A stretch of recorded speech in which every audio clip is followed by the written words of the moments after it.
Zee 24 तास एक पाऊल पुढे। शाळेला शिक्षण विभागाने फी परत करण्याचे आदेश देऊनही चेंबूरच्या OLPS शाळा पालकांचे पैसे परत करण्यास तयार नाहीये। शाळेला 2 नोटिसा देऊनही शाळेची मुजोरी मात्र कायम आहे आणि ही मुजोरी शिक्षण विभाग तरी का सहन करतोय असा सवाल आता या निमित्ताने उपस्थित होतोय। पालकांची ही गर्दी आहे चेंबूरच्या OLPS शाळेबाहेर।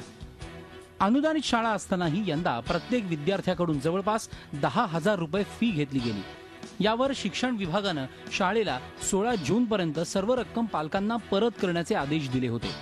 या आदेशांना वाटाण्याच्या अक्षता लावत शाळेने अद्याप फी परत केलेली नाही। 3/6च्या ऑर्डरमध्ये त्यांनी स्पष्ट लिहिलेलं आहे की कुठल्याही अटींशिवाय तुम्ही सर्व पालकांना सगळे पैसे जे तुम्ही इल्लीगली घेतलेले आहेत ते सगळे परत करा।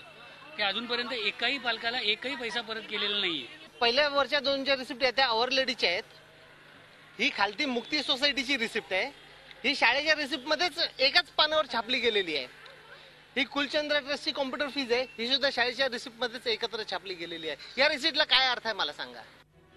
पालक शिक्षक संघटनेच्या परवानगीनेच फी वसूल करण्यात आल्याचा अजब दावा शाळेने केलाय। So see what the management said, let this process gets over. After this process of what the PTA is handling it, after that we have sent a reply, we are going to take legal notice, then we come to a decision. जर ही वसुली नियमानुसार होती तर शिक्षण विभागाने शाळेला 2 नोटिसा का पाठवल्या असा प्रश्न निर्माण होतो।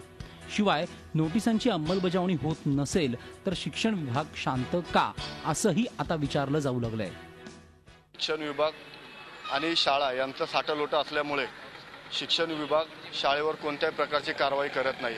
नुसतंच शिक्षण विभाग गेल्यानंतर एखादं लेटर शाळेच्या नावाने काढतं आणि त्याच वेळेला शिक्षण विभाग शाळेला काहीतरी सोल्युशन सांगतं की याच्यावर तुम्ही असं करू शकता।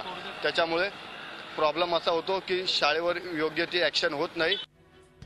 शिक्षणाचा दर्जा सुधारावा आणि सर्वांनी शिक्षण घ्यावं म्हणून शिक्षण हक्क कायदा जिथं आणला जातो तिथंच शिक्षणाला आलेलं बाजारी स्वरूप संतापजनक आहे। अशा प्रकारांकडे शिक्षण विभागाने तातडीने लक्ष देण्याची गरज आहे। दीपाली जगतापसह bureau report Zee media Mumbai. Zee 24 तास एक पाऊल पुढे।